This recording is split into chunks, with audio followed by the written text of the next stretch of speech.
Hi guys, so this is going to be a review of Shari Lapina's Not a Happy Family. She is the author of The Couple Next Door, which I did not love so much. I thought it was a bit predictable, and I thought that the characters were extremely one-dimensional. I will say that the first half of the book, I was definitely on the edge of my seat. And the second half I could barely finish and I was not impressed. So I did not have high hopes for this book, but it definitely surprised me. First of all, I really like the cover. I think it is quite cute. So yeah, I'll probably be reading more of her books. Once again, Couple Next Door is what put her on the map, but I like this book a lot better. So I'm not going to give away anything about the actual story, but here it says, in this family, everyone is keeping secrets, even the dead. Brecon Hill in upstate New York is an expensive place to live. You have to be rich to have a house there, and Fred and Sheila Merton certainly are rich. But even all their money can't protect them when a killer comes to call. So they were murdered. The Mertons are brutally murdered. Oh, that's the next line. The Mertons are brutally murdered the night after an Easter dinner with their 3 adult kids, who of course are devastated. Or are they? They each stand to inherit millions. They were never a happy family, thanks to their vindictive father and neglectful mother, but perhaps one of the siblings is more disturbed than anyone else. Did anyone snap after that dreadful evening? Or did another person appear later that night with the worst of intentions? That must be what happened. After all, if one of your family were capable of something as gruesome as this, you'd know, wouldn't you? So that's what it says in the jacket. And I will say this book reminded me a lot of the game Clue. I was like, who did it? How did they do it? Candlestick. You know, there's also like a housekeeper. It's like, it's a housekeeper did it. So I would rate this book an A, and it really kept me on the edge of my seat. There was a lot of twists and turns. There are a lot of characters. There is Catherine, who is the oldest child. She is a doctor, so she is like supposed to make the parents the most proud. She is trying to have a child and is dealing with that. She's struggling to have a child. And at the dinner, her father actually makes a comment about, where are my grandkids? And she really wanted the house as well. And the dad ended up selling the house.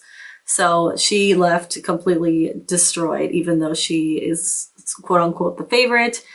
Then there is Dan, who is the youngest son and the only son. He worked at the dad's company, which the dad was very successful. He had a very successful company, and Dan thought that he was going to end up running the company, but his dad just sold it out from under him, told him that he was stupid, and put him down his whole life. So it seems like Dan has been the victim of Fred is the father's name, abuse pretty much his whole life. So a lot of people think it's him.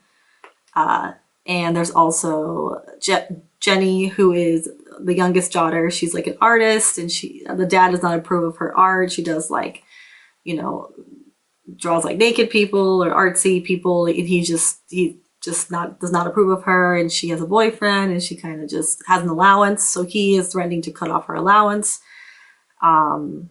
So there's Catherine, Dan, Jenny. Yeah, I think it's only the 3 of them. Yeah, so there's 3 kids, but there's also significant others of the 3 kids. So Dan has a wife named Lisa, who is suspicious of Dan. Dan likes to drive around. That's like his way to burn off stress.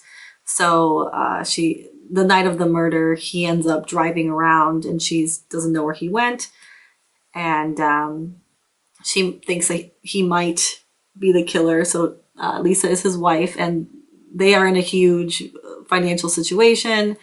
They're like running on credit cards, and they're just like Dan can't find a job, so they're financially pretty much ruined.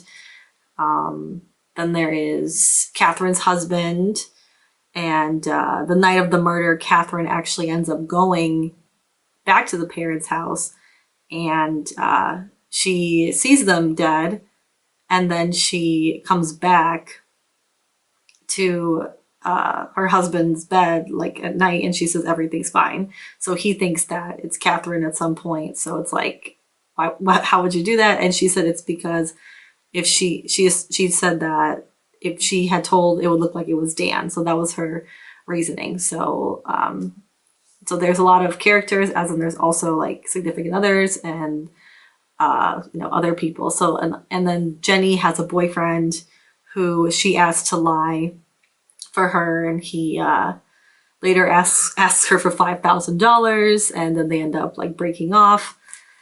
On top of it, there is their aunt Lydia, who is she told them that Fred, before he died, he promised to change half of the will over to her, and like the rest would be split between the kids. So he was going to give her half, but then they went on vacation, and then this happened, so he never got a chance to change the will. But she still got like $1 million.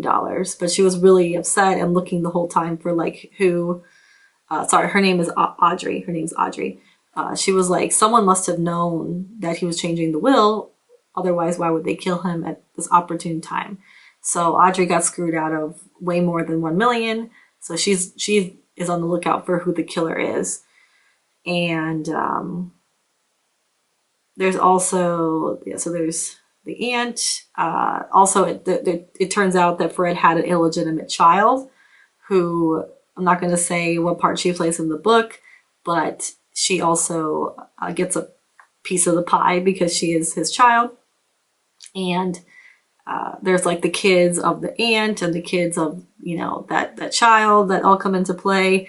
There's also a housekeeper who, her name is Irina.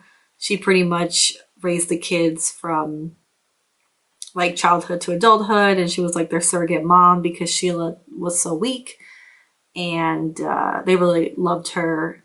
And she actually turned out to clean the knife. So the detectives were like, why did you clean the knife that was used to kill the parents? And she said it was to protect the kids. So that made the kids look really guilty.